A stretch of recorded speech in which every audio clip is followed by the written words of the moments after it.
Une sécurité au sein de l'AES gérée désormais par les forces de défense et de sécurité nationale aux besoins mutualisés au sein de l'Alliance. L'exemple patent avec celle du Niger. Les commentaires du lieutenant Bangare Mamassani et le lieutenant Abdul Wahid Bagui. Les FDS se mobilisent au quotidien pour asseoir un climat de paix sur l'ensemble du territoire national. En ce sens, nos vaillantes forces de défense et de sécurité ont, dans le cadre de leurs missions opérationnelles de routine, conduit diverses actions d'envergure dans la période comprise entre le 14 et le 17 juillet de cette année. Voici un aperçu de ces activités. Dans la région de Tillabéri, sur la rive gauche du fleuve Niger, dans le cadre de l'opération Al-Mahaou, un calme relatif est observé dans la partie ouest du pays depuis un certain temps avec l'interpellation de plusieurs terroristes. Cependant, dans la zone de Abala, nous assistons à une recrudescence des vols de bétail et quelques incursions terroristes sur les axes routiers les jours des marchés hebdomadaires.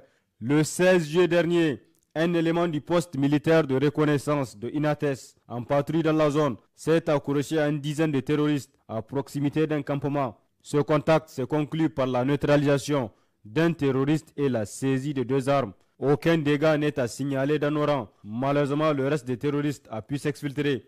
En outre, la veille, un terroriste ayant placé un engin explosif improvisé à la relève descendante du DPMR a explosé avec sa propre mine en cherchant à la désamorcer. Dans la même région, sur la rive droite du fleuve Niger, dans le cadre de l'opération NIA, des patrouilles effectuées en début de semaine autour de Goundey, près de Dargol et dans la zone de Bankilare, ont permis de neutraliser 13 terroristes et d'en arrêter 29 autres. Cependant, des terroristes à moto ont attaqué le village de Dosso-Kouregou, situé à environ 13 km au nord-ouest de Kokorou, tuant 7 civils et volant du bétail. Dans la région de Dosso, dans le cadre de l'opération Damissa, suite à des renseignements de sources concordantes faisant cas de convois récurrents de carburant transitant par Bol-Bol, nos forces ont intercepté un véhicule transportant 42 bidons de 25 litres de carburant chacun, destinés probablement à la mobilité des bandits armés actifs dans cette zone. Malheureusement, les trafiquants ont pris la fuite avant leur interpellation en abandonnant la cargaison.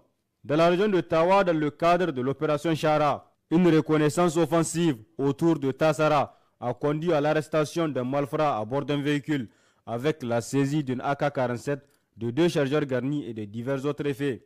Une autre patrouille a immobilisé un tricycle transportant 1515 litres de gasoil à l'embranchement de Keita. Dans la région de Zender, au sein de la zone de défense numéro 3, dans le cadre de la lutte contre la contrebande, une opération menée en début de semaine à Zender s'est soldée par la saisie de plus de 2300 cartouches de cigarettes de diverses marques. Dans la région d'Agadez, au sein des zones de défense numéro 2 et 8, les opérations de sécurisation sont menées au quotidien, en dépit de la vaste étendue de la zone. En effet, au cours de cette semaine, les patrouilles exécutées ont abouti à l'interpellation dans le village de Shirfa d'un bandit armé d'une AK-47. Il serait probablement en lien avec les groupes de bandits attaquant les paisibles orpailleurs.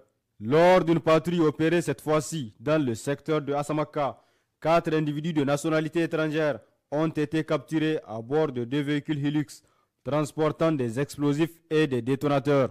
Les mises en cause ont été remises aux services compétents pour la poursuite des enquêtes. Aussi, dans le cadre de la lutte contre le banditisme, un véhicule impliqué dans plusieurs attaques en Algérie a été intercepté à Tabarkat. La recherche des complices des 2 personnes interpellées a conduit à la saisie d'une dizaine de cartons de cigarettes. Dans la région de Difa, au secteur 4 de la force multinationale mixte FMM, un ancien combattant de l'État islamique en Afrique de l'Ouest a capitulé en début de semaine en se rendant aux autorités de Toumour. Lors de sa reddition, il a remis une arme AK-47 munie de 2 chargeurs garnis, ainsi que du matériel destiné à la fabrication d'engins explosifs improvisés. Dans le secteur de Niamey, dans le cadre de l'opération Nkinkasa, une opération coup de poing a été initiée pour contrer la prolifération des points de vente de carburant de contrebande. Cette action a permis d'interpeller 21 individus et de confisquer 1225 litres de carburant ainsi que divers accessoires. De telles opérations se poursuivront pour assainir la capitale et éviter que ce carburant ne soit acheminé aux terroristes. Les contrevenants s'exposent à la rigueur de la loi.